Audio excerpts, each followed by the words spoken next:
Papa Smurf, the only guy here tonight. So you're getting a solo dose of the wise Papa Smurf. You're getting a double dose of that pimpin'. And what are we going to talk about tonight? Well, first things first, an update. We are still looking for crewmates here on the podcast. The only hosts that I have left are Double and Zill and Hash. And if any one of them cannot show up, then, or me, if I can't show up, then our recording schedule gets donked.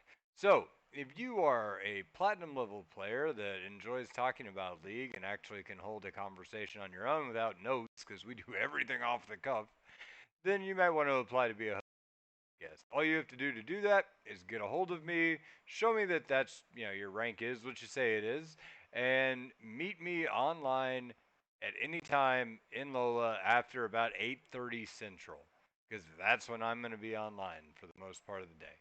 So, if you do that, I can talk to you, I get a good feel for you. You may be a Lola host coming up pretty soon, because we definitely need like subs, because we're all old. We're very, very old.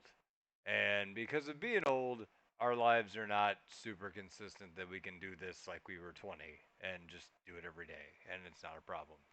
For us, sometimes it absolutely is.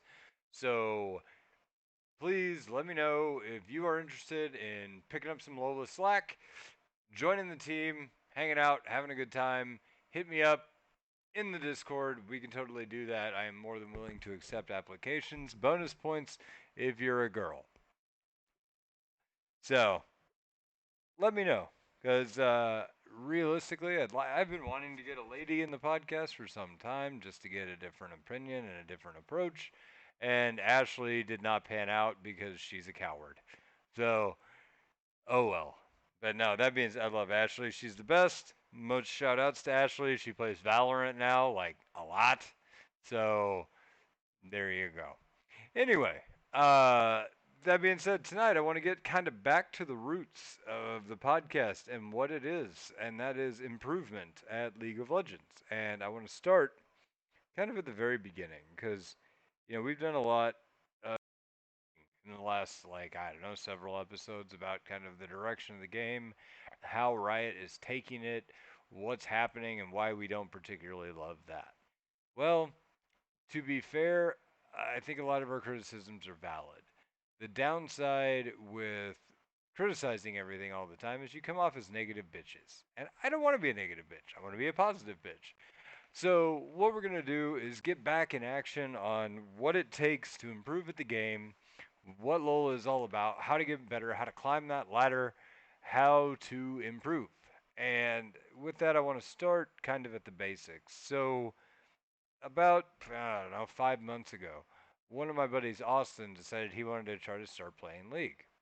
And, they asked if I could help teach him how to play. So we got in person. We all brought computers to my office, set them up in like a LAN, and I watched him and another buddy of mine, Andrew, play the game.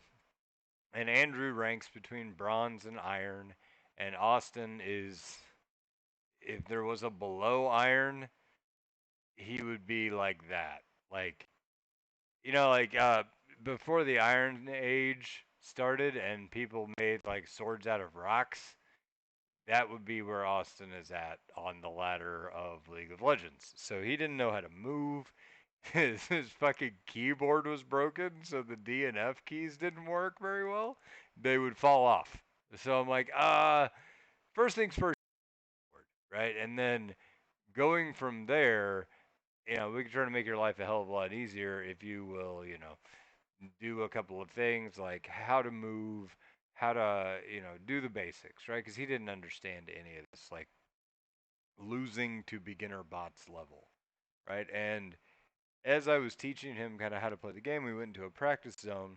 And this is something that I would encourage all you guys to do because it's just a mechanics booster, right? It's like a immunization booster that you're going to need to do every now and then just to make sure you're on top of your game and you can do shit right in the moment, right? So what I did is I put down a training dummy, like a little Timo doll thing, and I told him to walk around it in a circle and try to get as close to a perfect circle as he can. Well, first thing I had him do is walk in a straight line across it and shoot it on every cooldown until he could do that smoothly.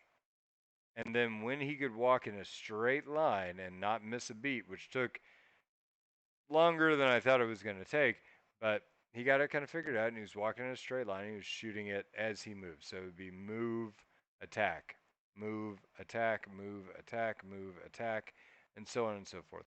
The easiest way to do that, in my opinion, is to bind to attack move. And I do like right click is move, and then left click is either attack move, or I hit A and then I click the ground. And so that's kind of my muscle memory, or not click the ground, click the target. But if you miss and click the ground, it'll still attack the nearest enemy, but that's also a good way to accidentally shoot a minion. So that being said, that's kind of a way to attack and move, and do it so you maximize. If you think of your auto attack as having a cooldown, it makes more sense, right? So like most people are just like, oh, they're just autos, right?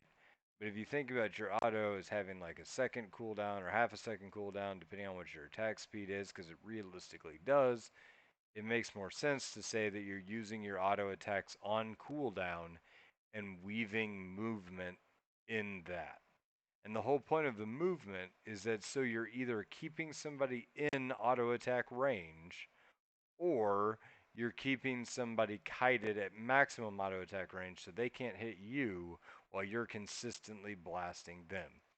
It's, you know, orb walking, kiting, whatever you want to call it, it doesn't really matter.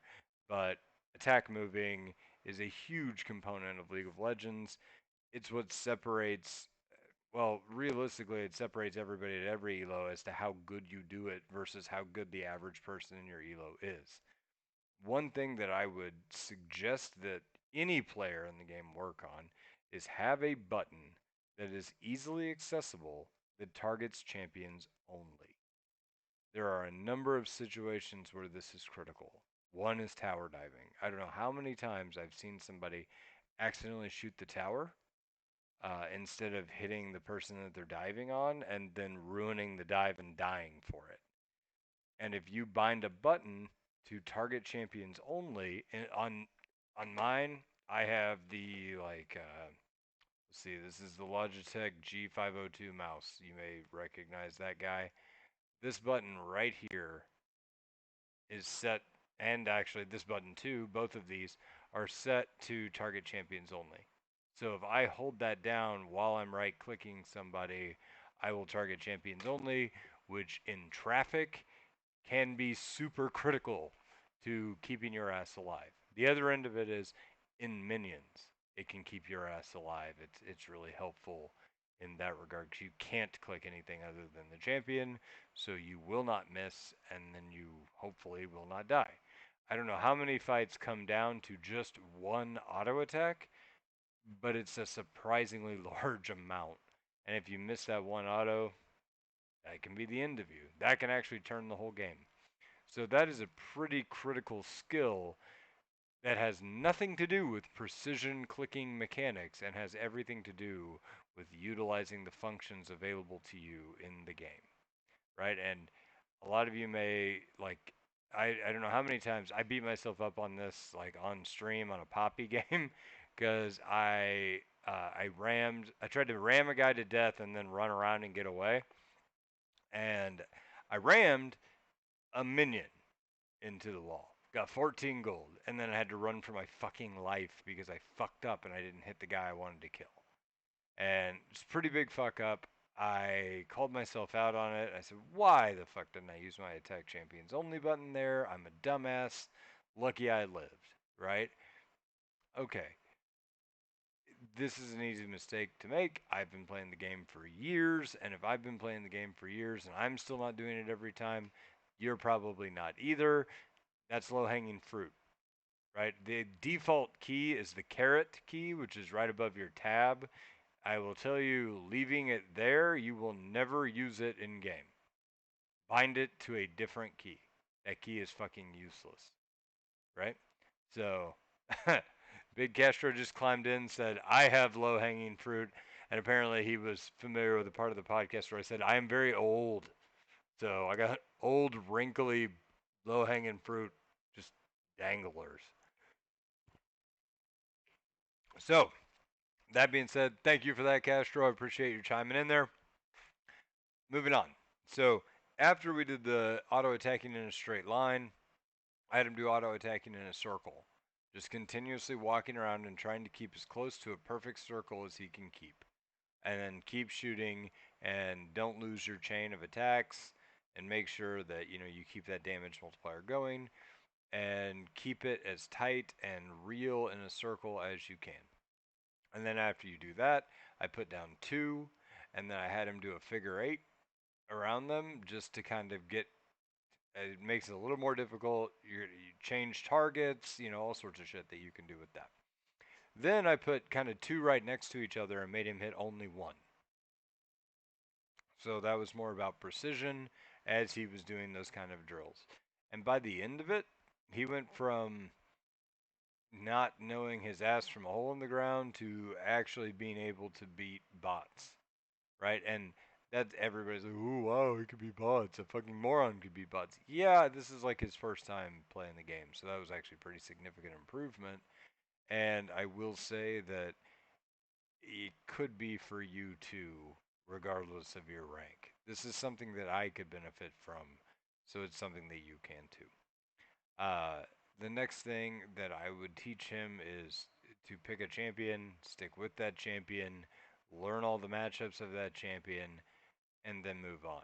And so we've gotten into this before. We're like, hey, small champion pool, be a one trick, do these things.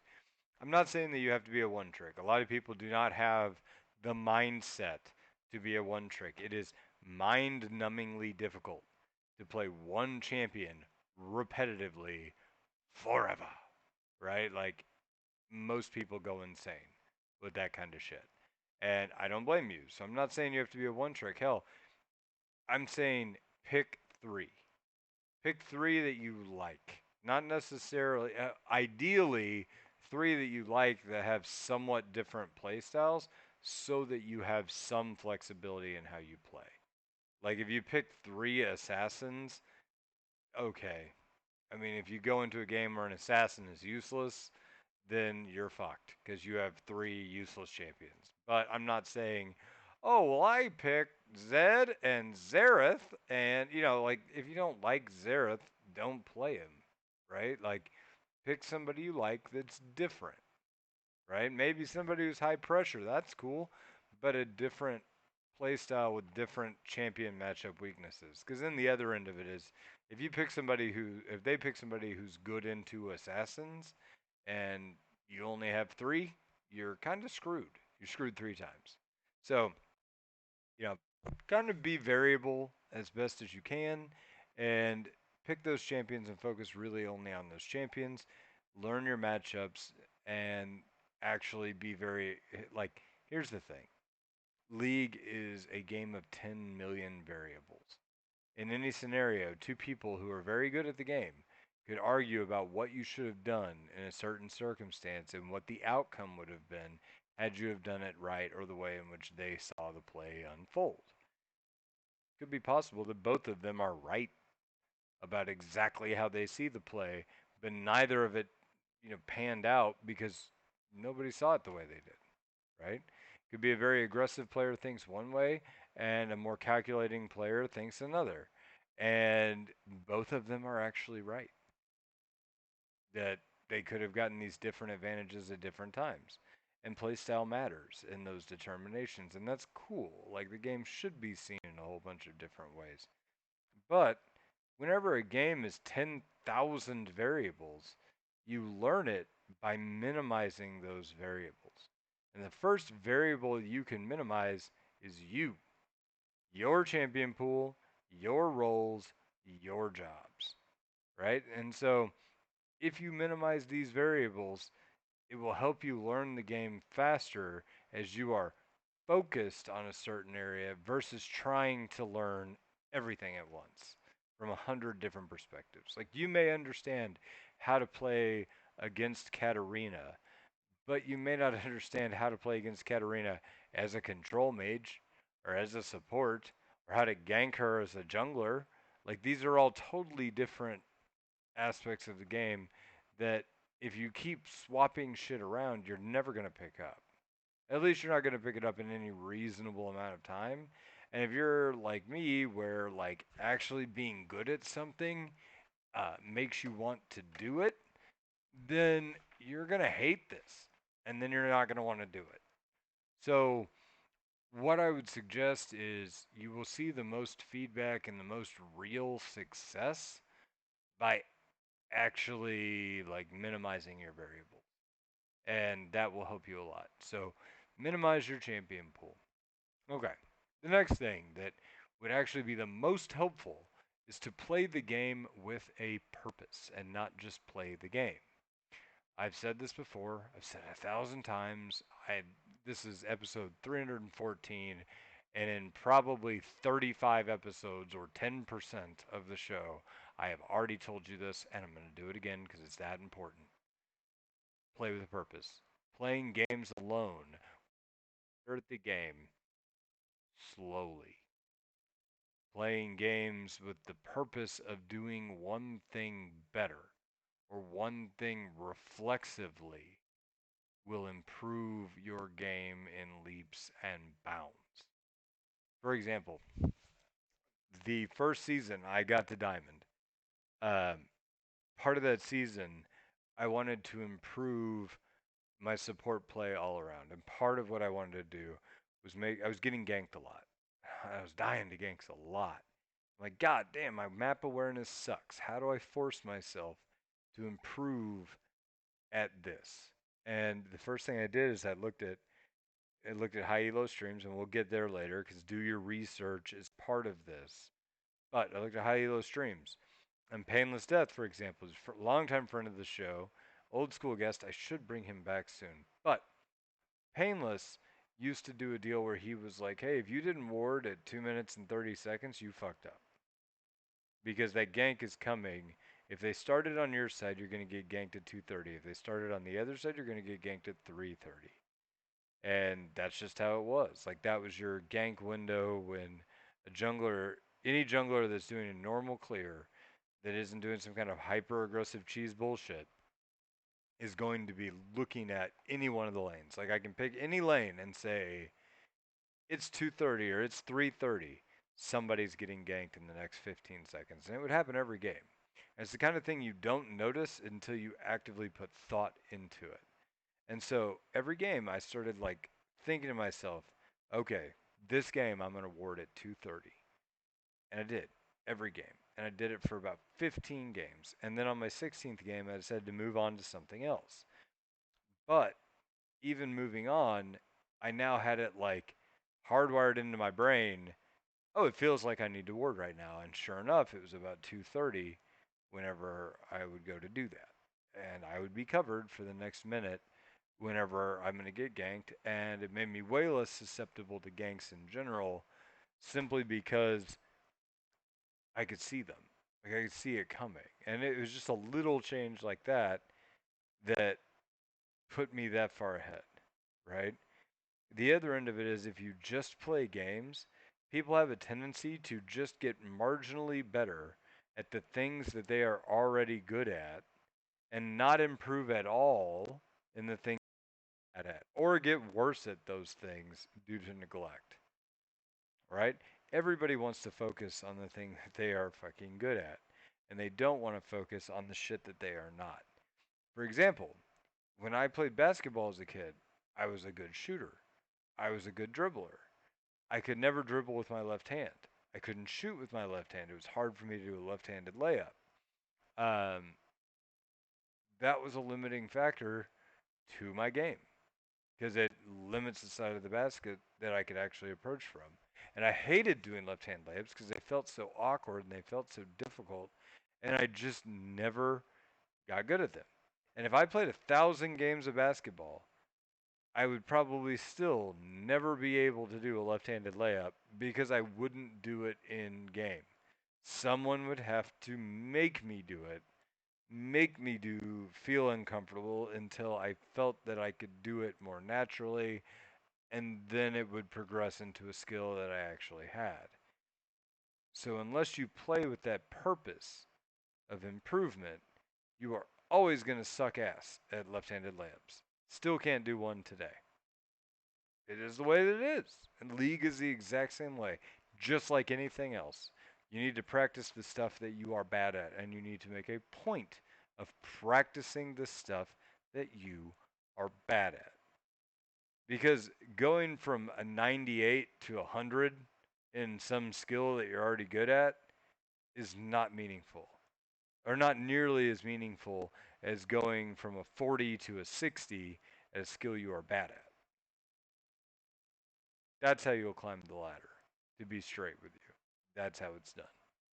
Okay, so we're playing with a purpose. I talked about doing your research.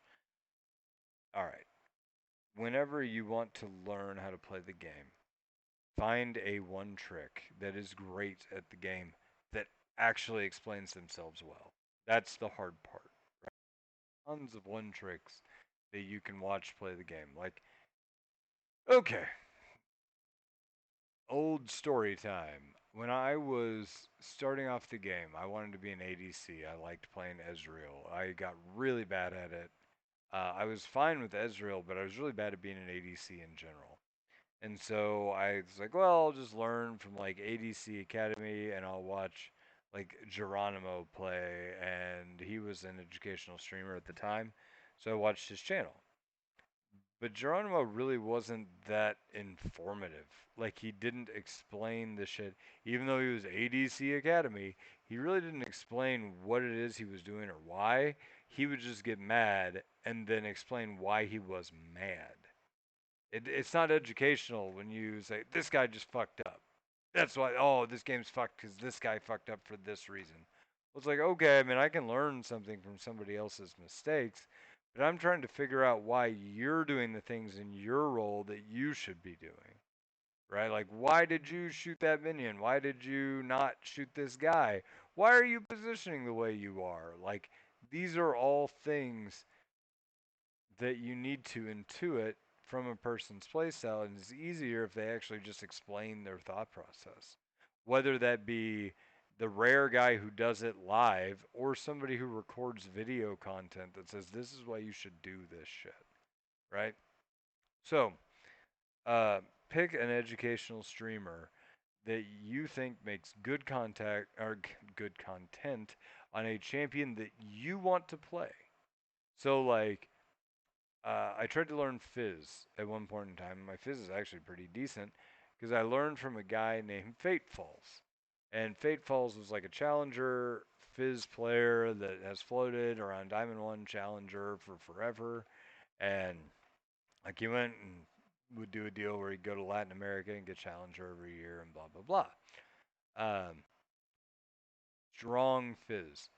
And he would explain like, oh yeah, with Fizz, this is how you got to play it. You've got to get in people's faces. Like, you've got to trade with them and not let them beat on you, because the problem with being a melee assassin is that if you don't force the issue, like, melee assassins are stronger all in. If I get on top of you with a melee assassin and you're not one, I'm going to win, right? So the only time that somebody at range is stronger than you is if you don't all in them. So your goal is to keep yourself in a position where you can all in while you're CS threat level. And then you need to display that threat level to your opponent so they know that if they fuck with you, it's go time. And that's what buys you the room in order to do your CSing. Otherwise, you will get whittled constantly by their range because you're not hitting them back. Like, you're not showing them that you are a realistic threat to be taken seriously. And Fizz was really good about that because what he would do is he would use his ability, like the Pokepole ability, the W, to like clear the first wave to get to the second wave. because Fizz's passive lets you take less damage from auto attacks. So he would trade some health to clear out that wave to get two at a reasonable speed. And then once he had two, he had everything he needed to actually be a threatening engage. Like he could, if they shot CC at him, he would flip over it, land on them, stab them to death with the pole, and ignite, if that's the way they wanted to play the game. And he was ready. He was ready to do that at any moment. Like had his finger floating over the button. Because that's how you have to play assassins. You can't give ground. Because if you give ground, you know, then you're fucked. Right? But if he had attempted to do that level one, not knowing when he was strong or when he had the tools necessary to actually win the engagement, he would just die and look like a moron. So you have to know like when you are actually stronger, and a part of that is knowing the matchup. And so the good thing about FateFalls is he would say like, "Oh, this is the matchup that Fizz plays here. This is how he plays it. This is the level you need to get. This is when you're stronger, or you're stronger on the first back when you have this item, versus they're going to go back and get this item, and then you know that you will be the stronger person at this point, so you need to press your advantage here, but not at 6 because their ult is better than yours, or whatever, right?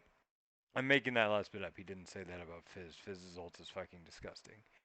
But that being said, that level of research and understanding when your moments are, you can learn one of two ways. You can learn it from somebody who's good at the game and not suffer, or you can trial and error it. And the problem with trialing and erroring it is that your data is going to be shit when you're done. Because your data is going to be heavily influenced by how you played that fight rather than whether or not, if played correctly, it would actually work. So if you fuck up and you blow the engagement, you may conclude, and I've heard people say shit like this before, X champ is really bad into Y champ when it's a hard counter. Like when it's exceptionally good, I've heard people say, "Oh, that's terrible into that." And I'm like, "What? What the hell are you talking about?"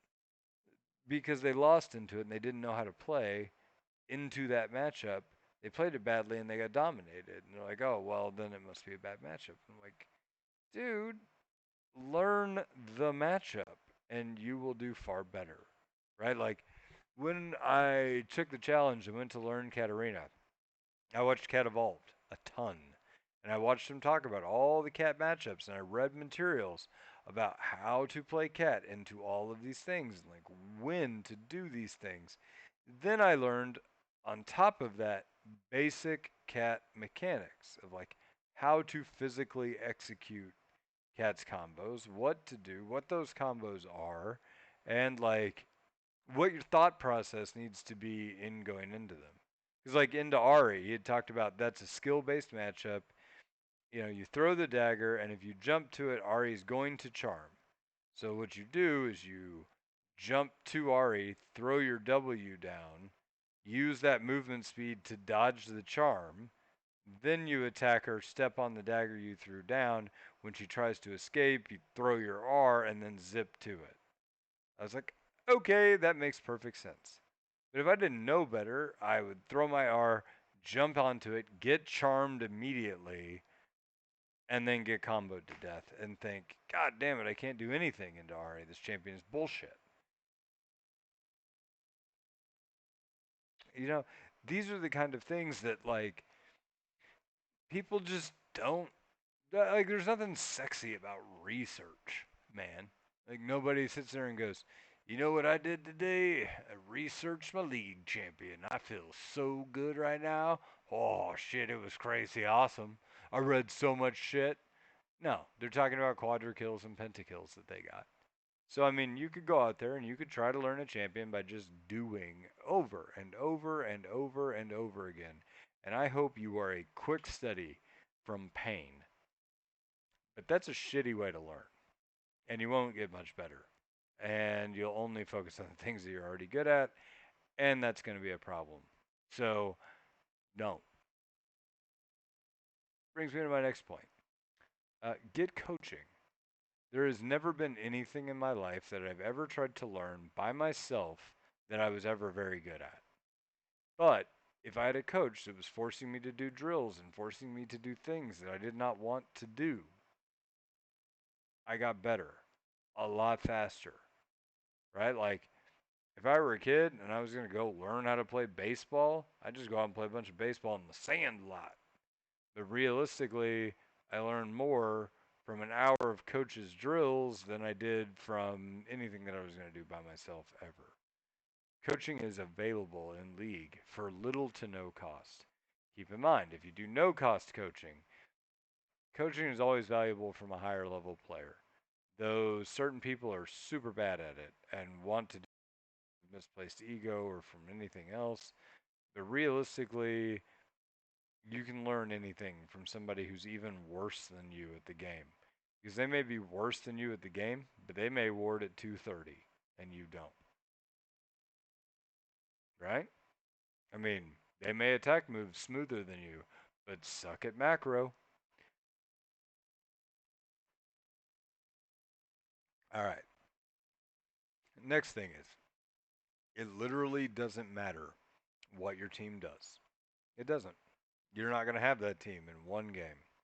And one game is an outlier that matters very little in the 3, 4, 500 games you will play in a season. So if one game truly doesn't matter, then your team doesn't matter. And you can't have bad teams every game. You can't. You can have bad teams some games, and you can lose games because of bad teams. You can lose games because of bad mental. You can lose games because of your team's bad mental. But realistically, you're going to win some games for that same reason on the other team. It may not be apparent because it may not type it in all chat, but it will happen, right? So that is a universal. And the only way it affects you more than it affects the other team is if you are causing some of that shit. So, my advice to you, friends and listeners, would be turn your fucking chat off. Nothing good ever happens in chat. The game is so much more chill and peaceful, and you can actually focus on improvement when you don't have people whining in your ears. Right? Like, I don't give a shit what my thinks he's challenger 13-year-old ADC partner thinks of my play. I don't care. The reality is, I'll know whether I fucked it up or not. And if I'm uncertain, I will rewatch it and make sure. Right? Two, subpoint two of that point. Don't play with an ego. It's the most disruptive thing in the game to think that you are so good that you will not make mistakes or that everybody else's mistakes are more important than yours. Your goal is not to fix anybody else's mistakes, your goal is to fix your mistakes. So, in reality, any mistake that you make is twice as important as a mistake that anyone else makes. So, if your mistake was this bad and it contributed to a team fight loss, but your teammate's mistake was this bad and it really caused the team fight to go sideways, you can't do anything about the big stupid fuck up, but you can do something about this little guy. And that little guy is going to matter to you 3 times as much as their huge dumbass mistake. I've had teammates throw games. I've had teammates do incredibly stupid things that have lost me games. But this game, the outcome to any individual game, even if it's in your promos, doesn't matter. It doesn't. The climb is in the long haul. Every time. Right? Like, okay. Dragon Ball Z. There was there was an episode when Dragon Ball Z was good. And the Saiyans came to Earth and everything has gone crazy and then Goku dies and he helped kill Raditz and Piccolo killed him. And then King Kai wants to train Goku on his little tiny stupid high gravity moon. And that's going to be the thing, but you have to walk down Snake Way, says King Yama, or else you can't get there. And everybody dies on Snake Way because Snake Way goes on forever and if you fall off of Snake Way you go to hell. Okay. What the fuck am I talking about and why? What I am talking about is if you consider climbing at League like walking down Snake Way, The only thing that matters is that you are taking steps to an eventual destination that you have no idea how far it is away and no idea, you know, whether or not you're going to be there now, tomorrow, the next day. It doesn't matter. It is at the end of the road. You don't know how long the road is. All that matters is that you keep taking steps towards the end of the road. And if you falter or you fall off, that matters. If you quit walking forward, that matters. And that's why nobody could ever really get to the end of Snake Way besides Goku, who actually fell off at one point in the series, went to hell, had to start over and walk from the beginning. Right? There is an absolute lesson there about just having the determination to keep going. And that's what this is. Like, that's what the climb is. Whether you make a step forward or make a step sideways really doesn't matter unless you make a ton of steps sideways and fall the fuck off, right? In this case, as long as you keep moving, and that's progress forward, right? Now, you get to decide whether you want to take running, sprinting steps or whether you want to take baby steps by playing 10 million games without any effort put into each one. If I have to travel this fucking snake's back, I'm going to take as big as steps as possible. So, moving on. I read a deal online before I started this that was like how to improve at League, and like one of the things was like software. I don't think any of those.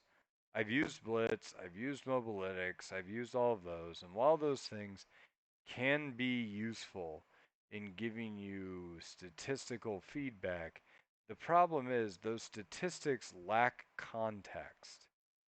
So, for example, if I play a game and we've lost all of our towers, and it's not even my fault that we've like the top is 14 and 0 and they're just crushing the shit out of the top side of the map, and we had to surrender bot lane because otherwise this guy's going to take an inhibitor if we didn't go. And then bottom lane got crushed. I'm going to have low ward count that game. And the reason I'm going to have low ward count is I won't have many opportunities to plant meaningful vision. But if I look at the stats after the game, it's going to be like, your ward sucked. And then I'll go, oh man, I need to place more wards. Is that real feedback? Do I need to place more wards? Probably not, because we didn't control our own jungle. And if I went out there to place those wards, I'm probably going to die. And you don't need as much vision when you're turtled, right? Like, you've got to creep out of your base as a unit to be able to do something like that. And if I can't do that safely, it's fucking stupid for me to be planting vision. And so the statistics are meaningless in that sense. However, if you are a consistent underperformer on damage as a damage champion, then you're clearly not taking enough opportunities, or maybe you're just not taking enough risks. So the data is not irrelevant, the data just can lack context. And that's why it's hard to be able to filter raw data you get from things like Mobilytics. I've had great games where I've died a ton and I did a shitload of work for my team and I died doing it every time. And then somebody on my team got a quadra, right? Like, that's a good thing for a support to do. I set up a 4-for-1 kill and I was the one over and over and over again. Big fucking deal. Like, that's great. If I go to one of those sites, that was fucking terrible. I died like a motherfucker. I'm an idiot, right? I mean, it's up to you, right? And the other thing is, I will say, is even without those sites, people look at this data and they're like, KDA matters. Oh my God, I was 14 and 0, or I was 0 and 14. You must be a shit player because you went 0 and 5. Like, what did you do? Why did you trade those 14 deaths, right? If it was worth it, if the things that you were doing gained your team advantage on the map, or you got dragon because you died, I'd die for a dragon. Okay, I'd die for a dragon 14 times if that's what it took. And if I'm 0 and 14 and have every dragon and we won every team fight because of it, I'm a hell of a player. Don't let some dumbass be like, "You're 0 and 5, therefore you suck." Like, dude, if you're 0 and 5 and all you've done is die every time you go back to lane, yeah, you played that like shit. But if you're 0 and 5 and you've made conscious decisions to get there, then that actually were good or had a basis, then I'm not so worried about you.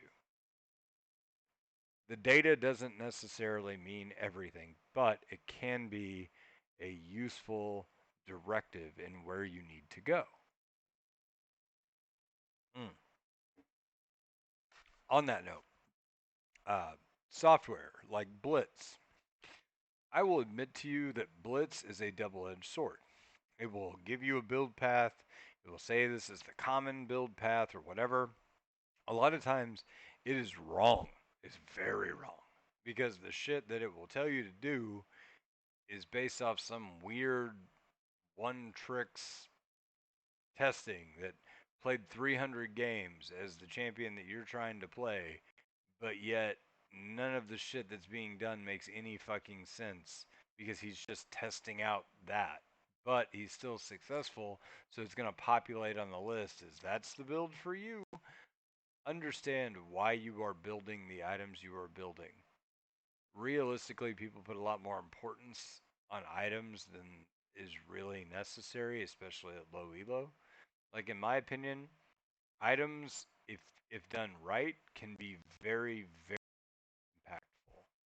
Like if you pick the right item for the moment at when you're playing, that can be very, very impactful. And that is something you need to be putting thought at in like gold, plat, and especially in diamond. Is like build order matters a shitload.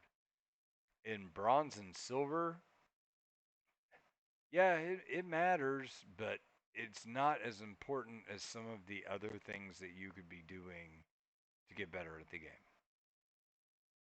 Okay. Baseline skills. Like I talked about orb blocking at the very beginning, and that's kind of like the backbone. It's like the dribbling, right? Like you need to know how to dribble before you will ever be able to play basketball effectively. Like just you have to be able to move. Period. Like very few. I mean, yes, there are centers in the game that post up, get past to, and then they shoot from like no range. I get that that is a position, but anybody else playing the game is still going to have to learn how to move. So that is it. I'm not considering that in what I'm talking about whenever I say baseline skills. That is like breathing in terms of League of Legends. But baseline skills is like how you think about laning, how you trade, attack patterns, when to CS, when to shoot your enemy, when to apply pressure, where to stand. All of these things, the dance that is laning phase, you need to learn it. You need to put effort into figuring out how to apply pressure, or that's that. Like, and to the end of that, like, where do I go to learn that? I've told you all 100,000 times. University of New South Wales, UNSW, LOL Society, is a guy named Froxon made the best videos regarding League of Legends, and he has remade and re-updated them and shrunk them down. There's like hour-long college course ones, and then there's like 7-minute blogs that show you the same thing but in less detail.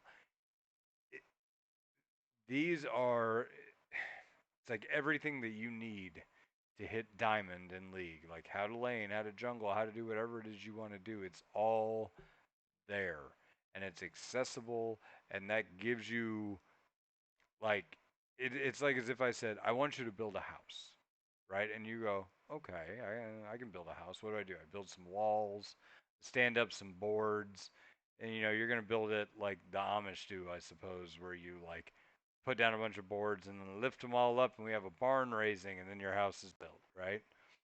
Or I could hand you professionally drawn blueprints that say how long each board needs to be, what the size of each room is, what the materials are, where you need to run electrical outlets, where you need to run water pipes, where you need to have drains, where your ceiling vents go, where your air conditioning is, where your fucking outlets are. Are you going to mount a TV? Do you have a fireplace? All of this shit is listed on that thing, and you don't have to figure it out as you fucking go. Because what I don't want you to do is to build a house and, like the Amish, not put any electrical outlets in it because you just forgot. Right? Like, that sucks. Learn from a blueprint. And these videos are most definitely that. Right? Um, Castro asks, what do you do if you are actually Amish? In which case, playing League is probably sacrilege anyway. So I guess read the Bible or like farm would be the answer to that question. Actually, side note, whenever I went to University of Missouri, people ask me, is that a Michigan flag? The University of Missouri flag. And whenever I went to the University of Missouri, there is actually an Amish community about 30 minutes from campus. And you have to kind of go down some highways and farm roads to get there. But if you do get there, they had a bakery where they would like make straight up the best bread I've ever had in like a wood burning stove, and they had like leather tack and shit. Although I don't need horse tack, so I never bought any of that. Oh, I'm sure it's great though. But their bread is fucking killer. Like I have never had bread that good. And I would go there just to buy. I would drive 30 minutes to Amish to buy bread. Yeah. Anyway, that being said, so we've talked about fundamentals. We've talked about doing research. We've talked about focusing your champion pool. And we've talked about the basics of movement. The last one that I'm going to throw at you before I hang my hat up on this, and this may be a short episode, but I don't want to. I don't want it to be boring. So I'm going to try to just, while I have shit on my mind, say it. Mental. You have to look at the game as though the outcome of any individual game just doesn't fucking matter, because it doesn't, right? And once you get past that hurdle, then you can understand the game is about improvement and you climb in the long haul. So you are ready to throw in the towel and say, I'm going to play next. Like you watch these streamers that play like 30 games a day and they're trying to be entertainers. They may be trying to climb the ladder, but for them, they want to have big plays. They want to show up for their fan base. That's what gets the subscribers. That's what gets all the donations, is when you do the big, cool, funny shit, right? That people love. They're not going to get that from getting shit on in a game and dragging it out for 45 minutes. They have a distinct reason to cut the game as fast as they can when they're losing, because they want to get to the next game where they can win. And they look like they can win, and their fans want to see them win, right? You don't have that. You are not Diamond. One, more than likely, right? Because I will tell you, why did I say Diamond 1? Because I, friends, have climbed all the way up to Diamond 3 when Diamond 3 was fucking 2 levels past Diamond 5, when Diamond 5 was a fucking thing.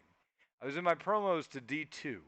I know how the game is at the highest, and I will tell you, there's no such thing as the game being over when somebody has a lead, particularly when you're below Diamond 2.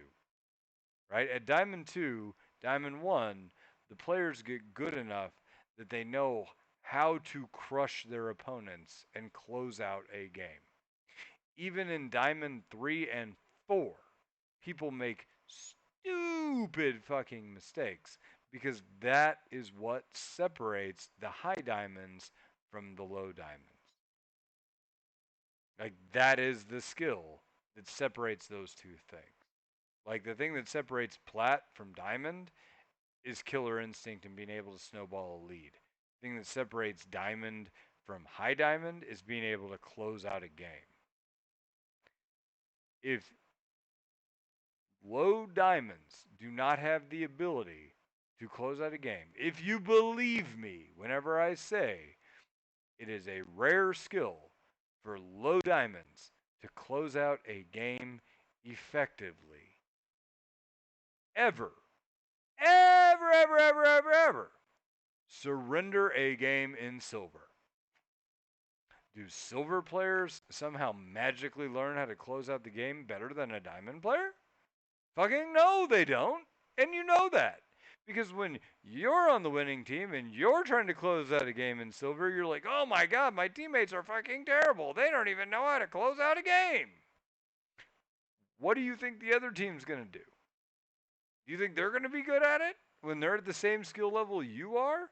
It makes no fucking sense. It logically boggles the mind, right? The reason these challenger streamers can feel okay quitting the game and moving next is because the odds that somebody's going to make those kind of catastrophic mistakes are actually low. Versus your game, those odds are actually very high. The game is not over till it's over. And if you give up before the Nexus explodes, you're a dick. I mean, it's plain and simple. You're not playing the game to win if you quit before the Nexus explodes. Right? But Blake, I know when a game is over. I'm a good player. I watch all these streamers. We're going to lose. Like, okay, then if your team agrees to open mid, then open mid. That's fine. I think you're dumb for doing it, but that's fine. And I'm not saying never surrender. You know, there are times whenever, people are like, oh, I need to surrender to save my mental. That means you have weak mental. I mean, think about it. That means you have weak mental. If you can't lose a game without going incredibly negative, you have weak mental. You need to work on that, or you're holding back on the climb. You just are. Right? And I'm not trying to attack anybody. Like, for me, I can lose about 4 games in a row before I'm done. Like, that will ruin my mental, and then I need to mentally reset because I'm a human being. And that's just how it works. And then if I've lost 4 games in a row and I come back the next day and I lose 2, I'm probably tilted at that point and I need to stop. You know what I mean? Like, that's just the way it is. Like, understand your limits and play accordingly. But, if you tell me I can only run, 50 yards before I fall over and I need to take a break and I have to rest for an hour, are you in shape? If you can't get stomped in a 20-minute game and turn around and play, you're not in shape mentally. And it should be apparent to you. But we have somehow, like, as a player base, like, those people are so loud and so obnoxious and so in your face that you get the impression that they're everywhere. It's kind of like the idea that, like, the craziest people on the fringe of politics, like the craziest liberals and conservatives on the far end, whatever, are the ones that represent everybody in that party. And it's like, no, most of the people are actually towards the middle. But you hear the crazy people loudest. The weak mentaled are the loudest in League because they bitch the earliest. And they drag, and the loudest, and they drag everybody towards them. And if you mute everybody, the game's a hell of a lot more winnable. Right? Because the reality is, like, I've had people that want to throw in the towel, quit the game, act like dumbasses, and try to throw. And then when my team starts winning, they reluctantly climb back on board and start playing like a human being again. That can happen. But the reality is, yeah, like, weak mental determines games. It does. And it's probably the biggest factor anymore in the game as a whole, is which team has the stronger mental. And yeah, I suppose you can try to type and you can try to boost everybody's mental and you can try to be the cheerleader for your team, but that shit doesn't work. I don't buy that. If you do anything more in chat than communicate, you're probably wasting effort. You know, communicate your intentions as to what it is you're doing or whether or not you shouldn't do something or whatever. Probably wasting mental effort. But if you can't, like I said, if you can't lose a game and you have to surrender at 15 in order to save your mental, you're fucked. Like you're so out of shape that it's ridiculous. Like there was that guy, what's his name? He's the one that does the books that teaches people like finance, like Robbins or something. Let me look it up. Robbins Finance. Tony Robbins. Tony Robbins. Tony Robbins. Somebody asked him like, "Hey, Tony Robbins, you're the money guy. You're the money master guy. What should I do with my stimulus to grow my financial situation or to make my life better?" And he basically said, "Dude, if a check for $1,200 meaningfully impacts your financial situation, you're already kind of fucked." Right? Like you are at the bottom rung. Yeah, I mean, that's harsh, but it's fucking true. And like, if you can't lose a game, you're at the bottom rung of the mental. Like, you need to work on that. This is something you have to put effort into, or you will lose a ton of games and blame everybody else around you for them. And you won't enjoy the game because it won't feel fun because it's out of your control. Like, it wouldn't be fun to play a game that okay, imagine a board game and I'm playing it and I make all these decisions and I grow my character. It's like an RPG style board game. And, you know, I get the sword of Damocles and the shield of the great defender and the cape of unholy righteousness and all of these fucking things. And I'm like big and badass and beefy. And I go dragon and it's like roll a d6, and if you get 1 to 3, you die, and if you get 4 to 6, you win. And none of those items and none of those things actually impact that roll at all. It's just pure chance. Are you going to play that board game more than once? Is it going to be fun for you when none of the decisions that you made truly mattered? Nope. And that's what the game feels like if you care whether you win or lose every game. Because I hate to tell you this, friends, you cannot control whether you win or lose every game. You can control whether you win or lose more than half of your games, which means that you will lose, a good player will lose at least 40% of their games. Okay? If you take all of those losses personally, you're going to hate 40% of your experience in this game.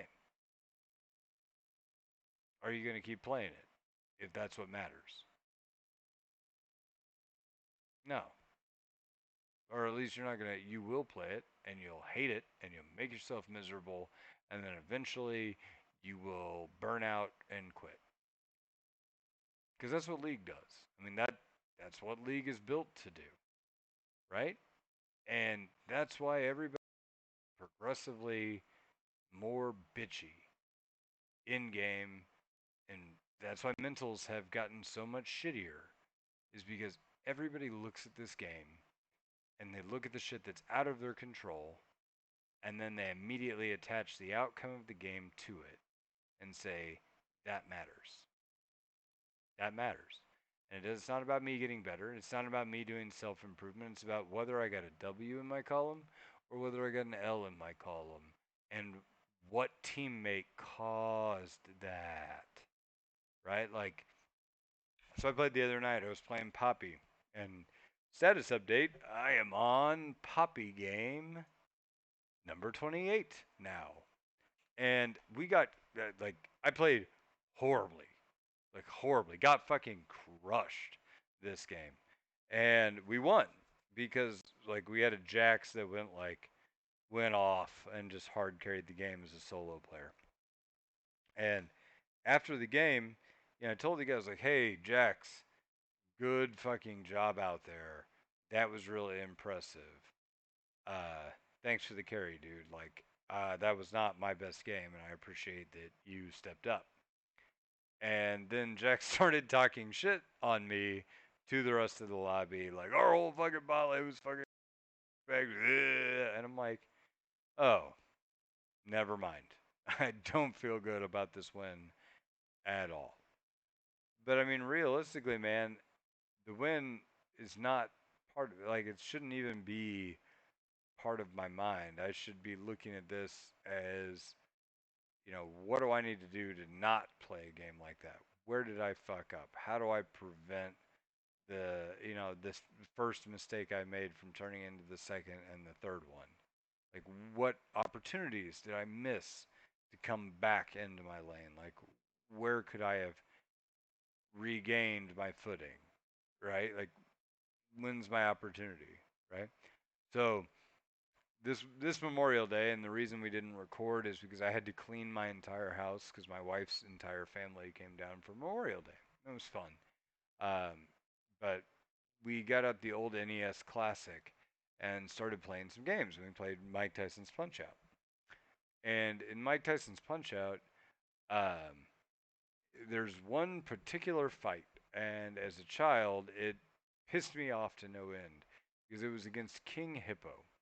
And if you know anything about King Hippo, he blocks damn near every punch. Like, normally, what would happen is in Mike Tyson's Punch Out, if you are unfamiliar, the enemy boxer will do some sort of a tell, and then he'll immediately swing at you. And then you have to dodge the swing, and then counter punch several times, lower his health bar, knock him down, whatever. And if you get a particularly good counter punch where you really caught them completely off guard, like while they're about to punch, you jack them in the face, you get star punch, and that's like a super punch.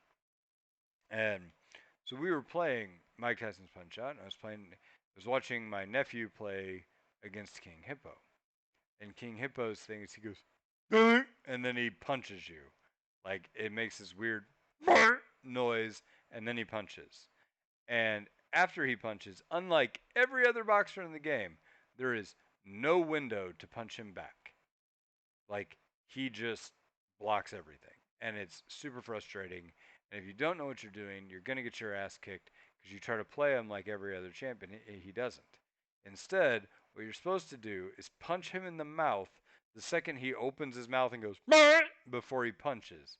You shut that shit with a fist. And then his pants fall down and you punch him in the stomach over and over and over again until he falls down. And then he can't get back up because he's fucking fat. He's a hippopotamus. So that, that you beat this champion. Like, there is one and only one way in which to do it. That being said, uh, it's incredibly frustrating if you don't know how to do that. And I watched my nephew get his ass beat by King Hippo over and over and over again. And I have completely forgot where I was going with this analogy. But damn, it was gonna be good. It was gonna tie right into League, and it was totally gonna be like, punch a King Hippo in the face and do that and play League better. But I fucking lost my train of thought because it took too long to explain this. So, um, what I will tell you is sometimes there's like one way to do it, and you need to like that. Learn that matchup, learn that play, make that happen, punch him in his face, punch him in his belly, win the fucking game, and don't let it, you know, don't let it be about the W. Don't let it be about the L. Let it be about whether or not you punched King Hippo when his mouth was open, because that's your window. Okay, wrapping up the show tonight, we're going to go to our Patreon. But before I do that, I want to again do a casting call. If you meet the criteria that I have laid out for you, please let me know because we are legitimately calling for casters. Like, this is not a I'm thinking about it, I'm doing it. casually, this fucking needs to happen, right? So if you want to help, please let me know. Please contact me. We're on in the evenings. Uh, I'm on particularly after about 8:30. Please let me know, and you could be one of the guys that I talk to about the shit, and that would be awesome. Or ladies, if you want to get on the show, please let me know, and that sounds great because I am an equal opportunity podcaster. So this week, this show will be shouted out to Reed Cowan. Reed, thank you for your donation. I appreciate you. I have no idea where your money comes from or why it's not in dollars, but hey, you're the man. Thank you for your support. You're the guy that keeps the lights on here in Lola, along with all these other guys, but particularly, I appreciate you. So thanks, man, and keep doing what you're doing and keep supporting us. Again, I also want to do a special shout out to Alpha Wolf. Thanks, man. Like, this dude comes out of nowhere and just PayPal's the show money to help pay for the audio editor and help. Like, we haven't released as much because I moved and because my life has been crazy, and then we've had holidays, and everybody else's life has been crazy, and I can't get anybody else to step on the show besides Double and Zill, who came on last week, and that was huge. Big thanks to those guys. But, like, my God, shit's been nuts. And I've been gone for like a month before this deal to kind of keep this thing going. But despite all of that, Alpha Wolf just stepped in and sent us, like, he didn't have to, and it's hugely appreciated. So I wanted to do a special shout out to that guy for being like a steadfast supporter of the show. And he's done that a few times. And, like, you say thanks in like Discord, like, oh, thanks, man, I really appreciate it, but it comes off as hollow. And I just want to say it on the podcast because I really do appreciate it. And I mean, it's not all about the money, it's just, dude, when you record a show every week and you cover the same as long as we have, and you've tried to help people improve, like, I, it's one thing to count up my time, thing to have to pay bills. And in supporting the show, of having to donate money, because if I had to do that and donate my time, I don't know that we would be a show. I think we would just be a Discord group. And so I really appreciate that. I try to reinvest that money into the community as much as I can. I also, like, do all the Discord boosts and stuff because that way, the community benefits directly. So I've paid for a lot of the Discord boosts out of the community. I paid for our website out of that. I pay for our audio editor out of that. And, if there's something left over, then fine. But usually there's not that much, but it doesn't matter. Like, thanks to you guys, we've been able to do this for as long as we have, and I want to keep doing it because you guys seem to enjoy it. And I got a drunk shout out from a German this week out of nowhere on League. Super cool when shit like that happens. So, like, thanks, guys. You make it worth it, and I really appreciate your support. And, like, not to get sappy or make it about anything else, but, like, it's super cool when a show like Lola that has way fewer listeners than like the big three of the podcast, more financial support per listener the shows do. Like, that means that you really like what. That's super cool. So thanks, guys. I really appreciate it, and